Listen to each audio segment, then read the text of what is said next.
Good morning student, welcome to chemistry class. In today chemistry class we will do board questions from the biomolecules. As you know that in the fifth test there are two chapters. One is the surface chemistry and another is the biomolecules. In surface chemistry we saw all the type of question which may be asked in the board questions and which are asked in the board questions. Okay, but today we will see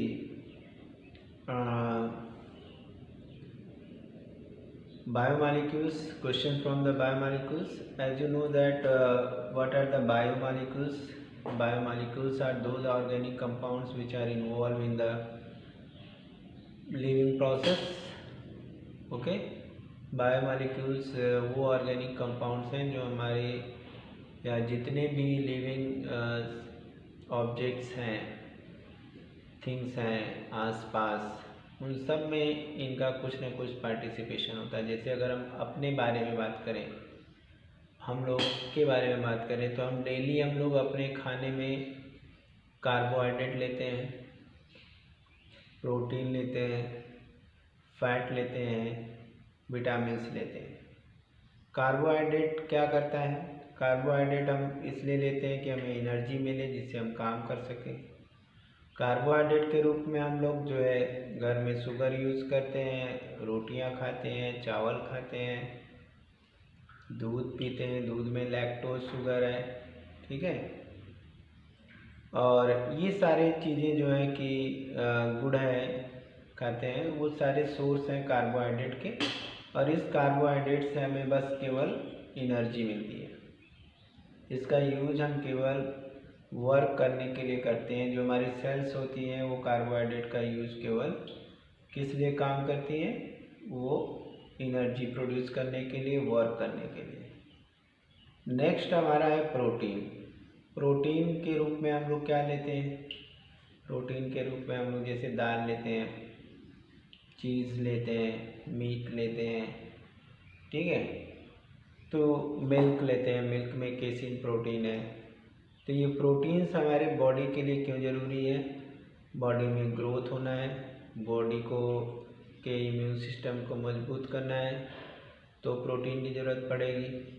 body में transport का काम होना है blood के through तो भी protein की ज़रूरत पड़ेगी, ठीक है। तो इन सारी चीज़ों के लिए हमें प्रोटीन की ज़रूरत पड़ती है, ठीक है। अब इसके बाद हमारा नेक्स्ट आता है फैट। फैट जो होता है वो इंसुलेटर का काम करता है बॉडी के अंदर। अब जैसे ठंड के दिनों में हमें ये फैट कहीं ना कहीं ठंड से प्रोटेक्ट भी करता है। दूसरे ये फैट जो है हमें एनर्जी भी देता है। सबसे ज़्यादा हमें एनर्जी अगर देखा जाए तो 4.2 किलो कैलोरी जो है कि फैट से एनर्जी मिलती है, ठीक है। मगर जब बॉडी के अंदर कार्बोहाइड्रेट नहीं होता है तो बॉडी जो है फैट से एनर्जी लेकर के अपने काम कर लेता है, ठीक है। तो ये हमारे वो मॉलिक्यूल्स थे। फिर मिनरल की बात आती है।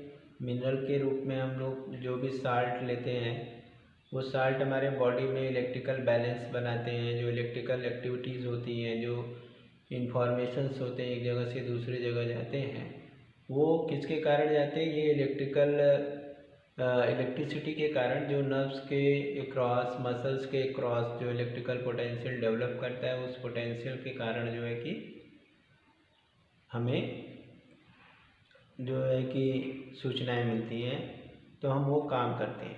चाहे वो हार्ट बीट का काम हो रहा हो, चाहे मस्कुलर एक्टिविटी का काम हो रहा हो, चाहे थिंकिंग का काम हो रहा है, उन सारी चीज़ में हमें इलेक्ट्रिसिटी का ज़रूरत पड़ता है, ठीक है।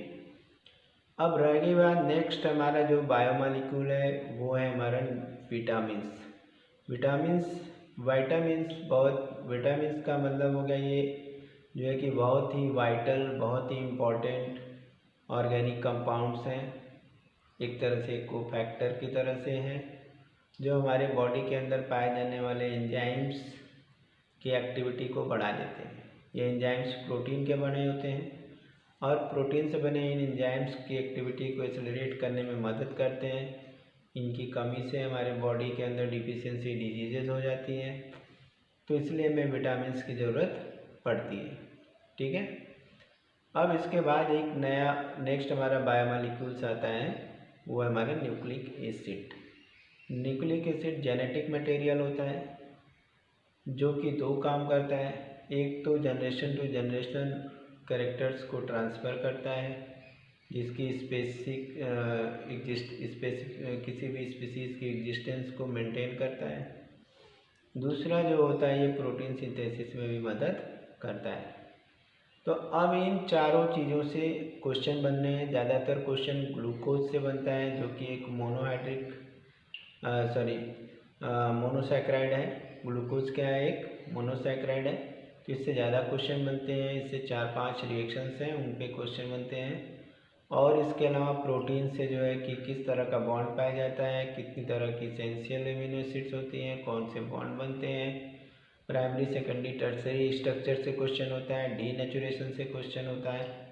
और फैट से हमारा कोई ज़्यादा क्वेश्चन वगैरह नहीं है, इसलिए इस पर ज़्यादा ध्यान नहीं देना है। इसके अलावा हमारा विटामिन से क्वेश्चन है। विटामिन ए की कमी से क्या होता है, बी की कमी से क्या होता है, सी की कमी से क्या होता है, ये सारे क्वेश्चन पूछे जाते हैं। इसके अलावा जो हमारा न्यूक्लिक एसिड है, तो न्यूक्लिक एसिड में क्या क्या कंस्टिट्यूएंट पार्टिकल्स होते हैं, उनसे ज़्यादा क्वेश्चन होते हैं। तो आइए अब हम लोग देखते हैं कि कौन कौन से क्वेश्चन अब तक पूछे गए हैं। कौन कौन से क्वेश्चन अब तक पूछे गए हैं, उन सारे क्वेश्चंस को हम लोग देखेंगे। तो पहले हम ग्लूकोज से ही शुरू करेंगे, एक एक करके। ठीक है। क्वेश्चन नंबर एक क्वेश्चन दिया है, define the polysaccharides with an example.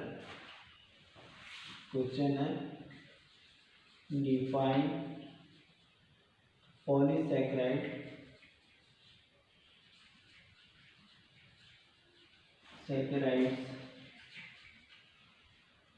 with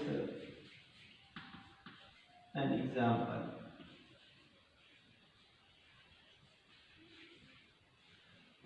ठीक है। ये क्वेश्चन 2018 में पूछा हुआ है। 2018 में ये क्वेश्चन पूछा हुआ है, और ऑल इंडिया CBSE में ये पूछा हुआ है। ठीक है। और जैसा नाम है यहाँ पे, अगर हम इसको जानना है कि पॉलीसैकराइड्स, पॉली, यहाँ पे दो चीज़ें हैं, पहले समझ लेते हैं। Poly plus saccharide, polysaccharide. Poly means क्या हो गया? Many.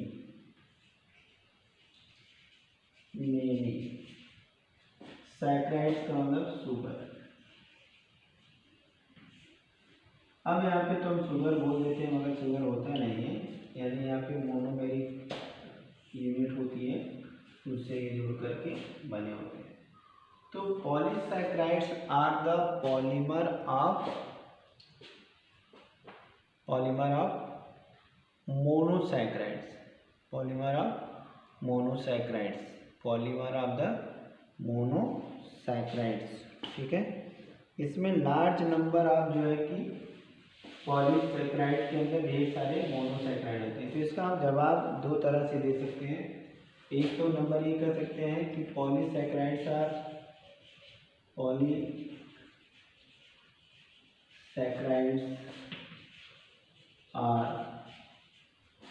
Carbohydrates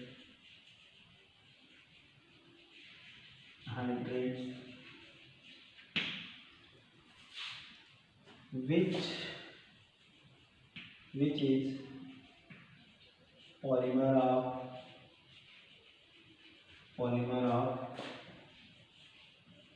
monosaccharides।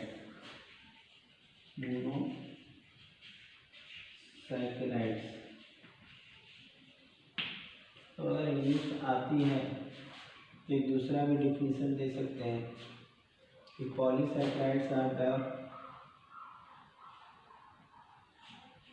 Polysaccharides are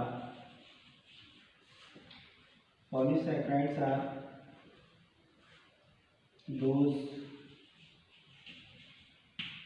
carbohydrates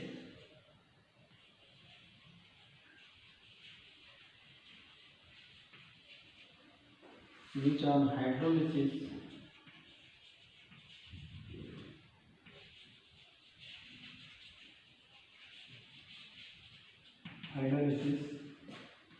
give number of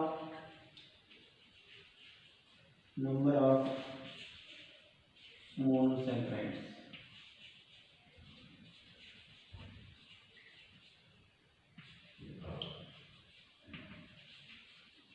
number of monosaccharide. ठीक है, एग्जाम्पल के रूप में हम ले लेते हैं सेलुलोज, स्टार्च, ग्लाइकोजन। हमने 3 बता दी एग्जाम्पल, ताकि कोई एक तो याद रहेगा, तो हम उसको लिख सकते हैं। तो हमने 2 डिफिनेशन दे दी। पहला डिफिनेशन जो है कि polysaccharides are carbohydrate which are polymer of monosaccharides. दूसरा कह दिया कि polysaccharides are those carbohydrates which on hydrolysis gives large number of monosaccharides. Example हमारा हो गया सेलुलोज और स्टार्च। 1 मार्क्स का ये क्वेश्चन है। कितने मार्क्स का है? 1 मार्क्स। तो कहने का इंग्लिश अगर हमें आ रही है तो हम अच्छे से जवाब दे सकते हैं। ठीक है, चलिए नेक्स्ट क्वेश्चन पे आते हैं, इसको नोट कर लीजिए।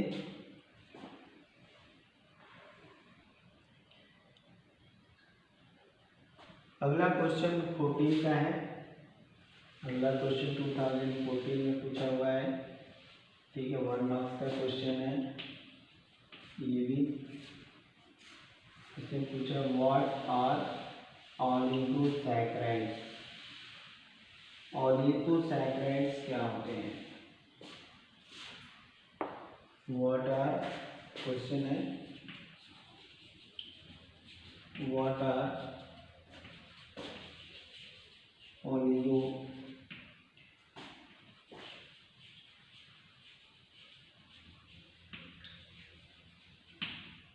ऑलिगोसैकराइड्स।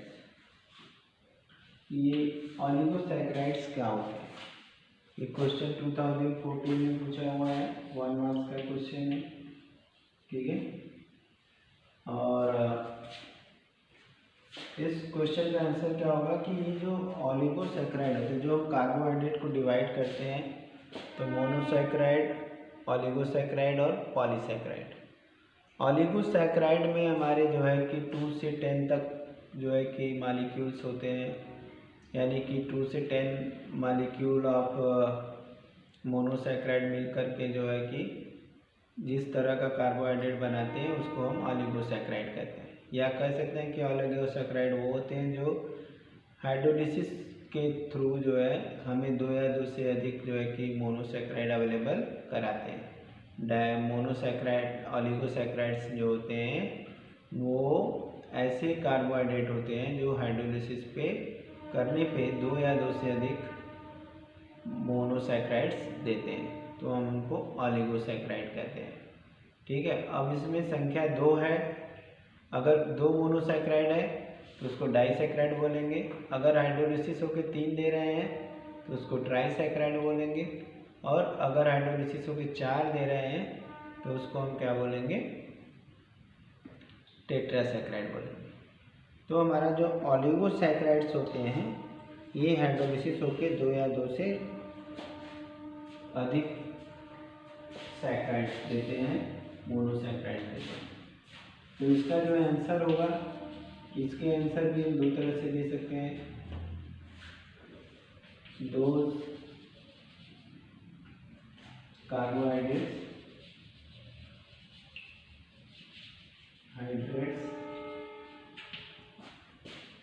which on hydrolysis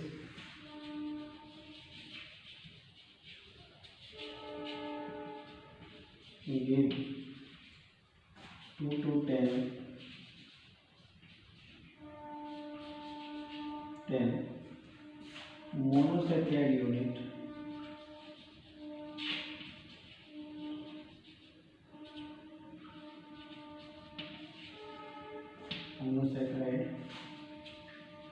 units are known as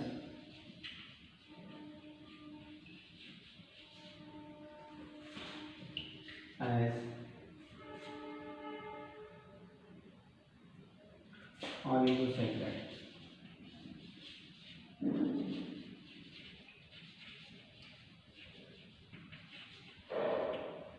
example के रूप में जैसे कि हमारा सुक्रोज है। सुक्रोज डिसोसिएट होकर के क्या लेगा, glucose and fructose, glucose plus fructose, lactose, lactose, glucose and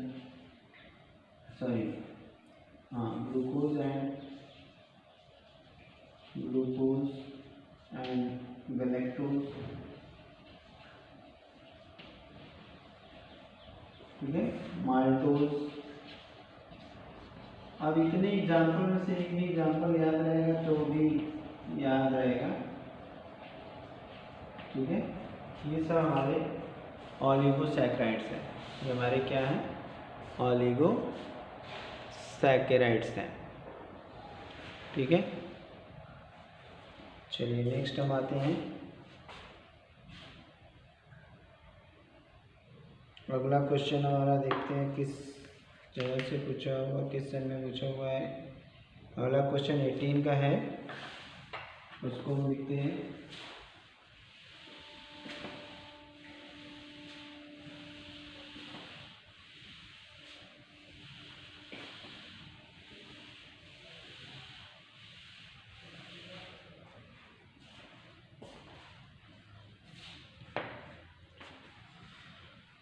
question है ग्लूकोज ऑन रिएक्शन। क्वेश्चन है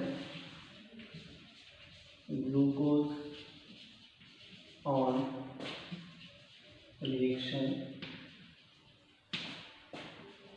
with acetic acid give with acetic acid give pentacetate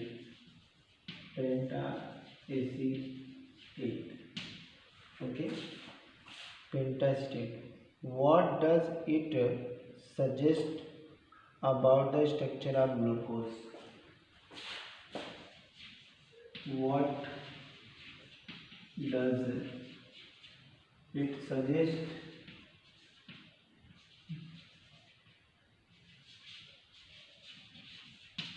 about glucose?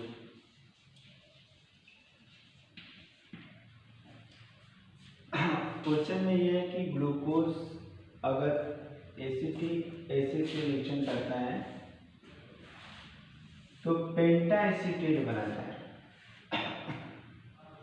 इस पेंटाएसिटेट के बनने से ग्लूकोज के बारे में क्या पता लगता है? इस पेंटाएसिटेट में ग्लूकोज के बनने से हमें क्या पता लगता है? इससे हमें ये पता लगता है कि जैसे पहले हम तो रिएक्शन देख लेते हैं। CH2OH CHOH CHOH CHOH and CHOH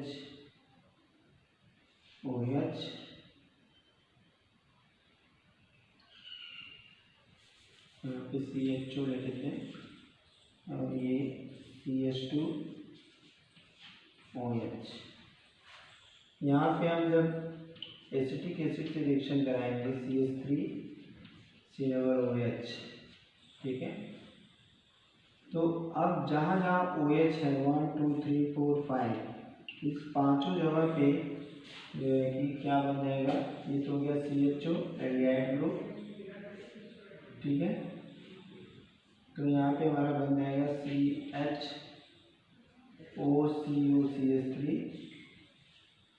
फिर नेक्स्ट बनेगा CHOCOCH3, फिर बनेगा CHOCOCH3, ये बनेगा CHOCOCH3 एंड CH2COCOCH3। इससे ये पता लगता है कि ग्लूकोज के अंदर 5 OH ग्रुप हैं। इट सजेस्ट दैट आंसर क्या होगा, इट सजेस्ट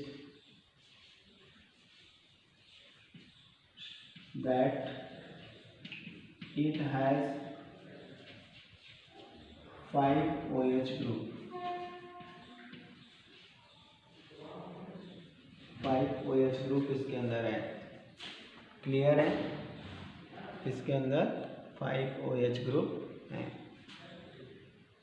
चलिए, तो ये एक हो गया क्वेश्चन 18 का ही एक क्वेश्चन और है, नोट कर लीजिए फटाफट इसको।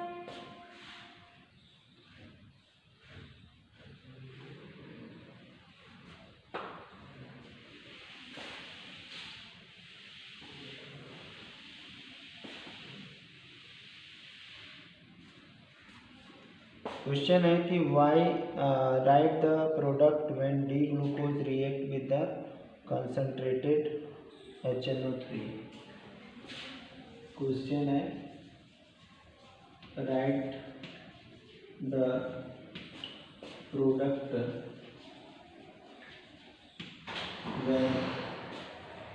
व्हेन डी ग्लूकोज, बच्चा है सामने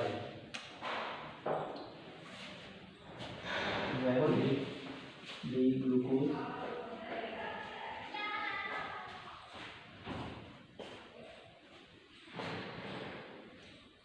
when D glucose react with concentrated HNO3, ठीक है। तो यहाँ पे सिंपल सा हो जाएगा, ऑक्सीडेशन रिएक्शन होगा, oxidation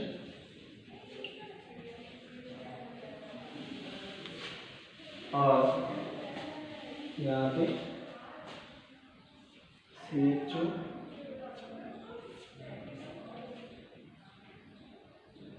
OH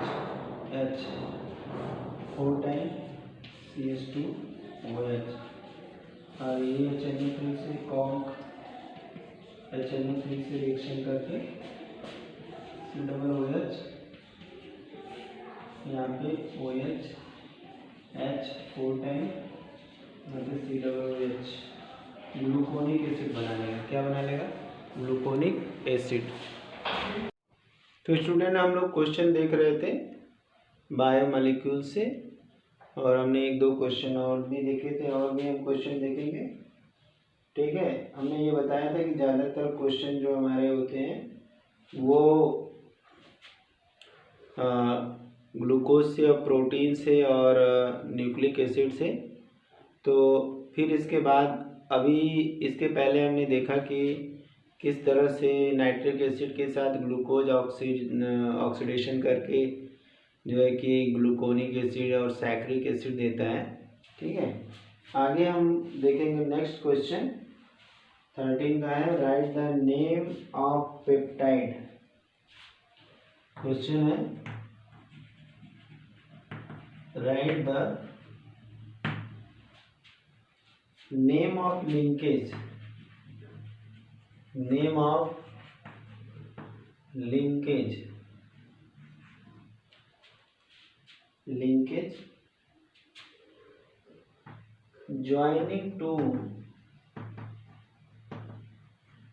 joining two amino acids,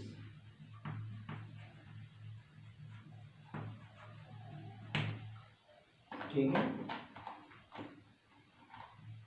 हमें जो है तो इसका आंसर हो जाएगा दो अमीनो एसिड्स को जोड़ने वाले लिंकेज को बताना है। दो अमीनो एसिड्स को जोड़ने वाले लिंकेज को बताना है। तो दो अमीनो एसिड को जोड़ने वाले लिंकेज क्या है? Linkage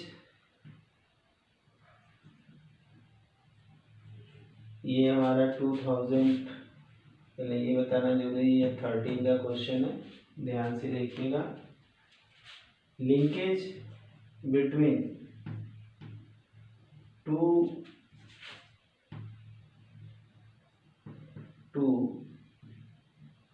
amino acids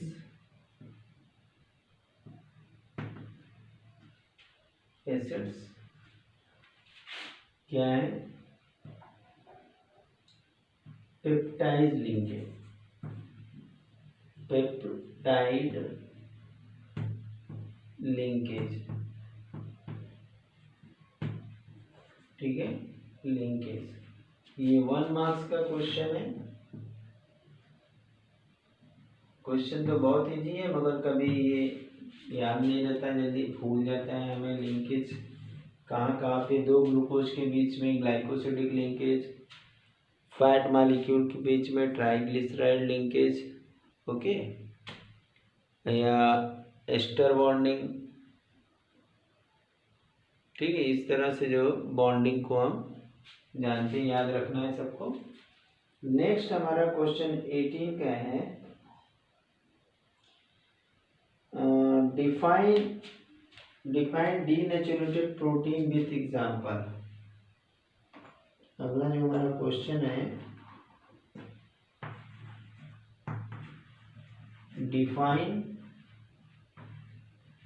denaturation of protein with example।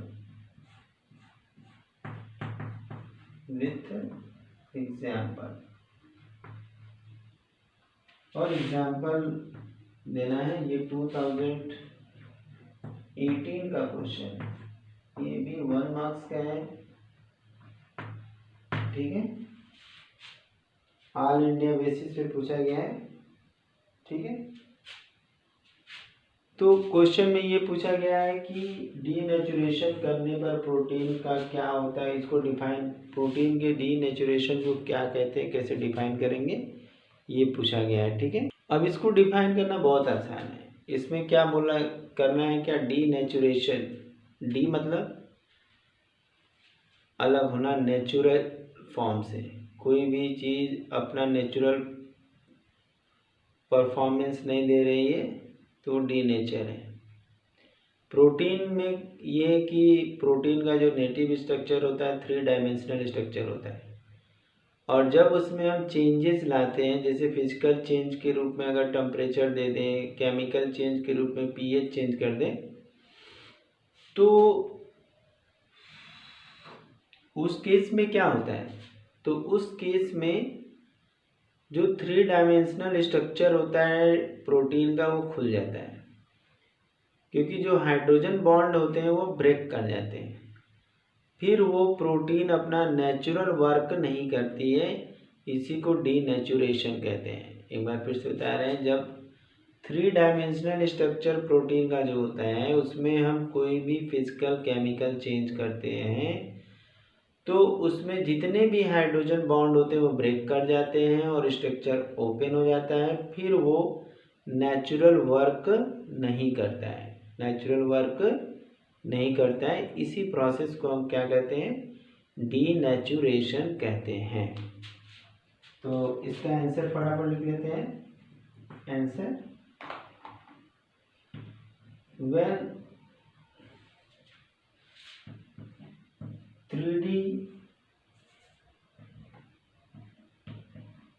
3D structure of protein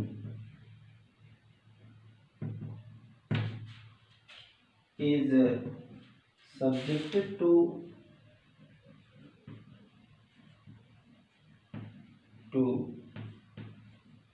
physical like change in temperature,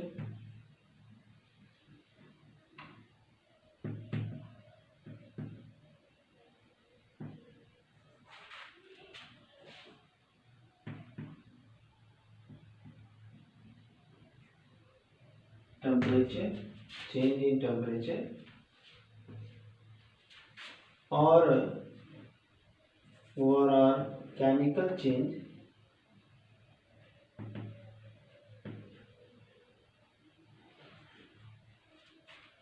like pH change,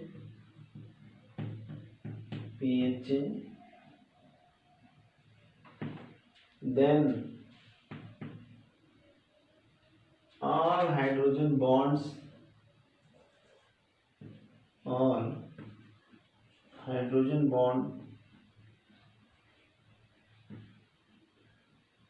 break and protein lose its natural properties.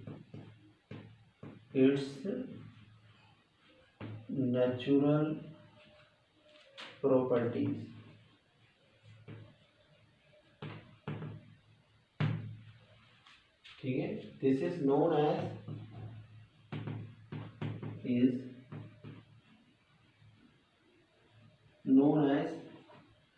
denaturation. This is known as denaturation.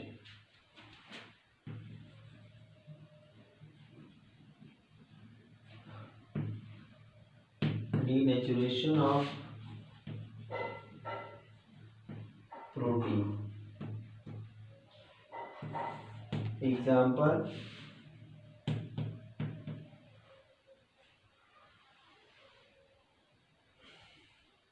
curdling of milk. Okay, curdling of milk and coagulation of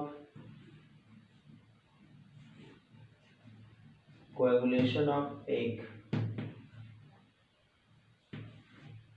on eating.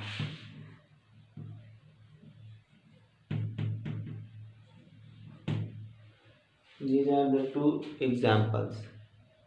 ठीक है, तो denaturation क्या होता है? जो 3 dimensional protein का structure होता है, जब उसमें फिजिकल केमिकल चेंज करते हैं तो वो अपना नेचुरल वर्क करना बंद कर देते हैं, तो इसी को कहते हैं डीनेचुरेशन, क्योंकि वहाँ पे सारे हाइड्रोजन बॉन्ड टूट जाते हैं, फिर इसकी प्रॉपर्टी लूज हो जाती है।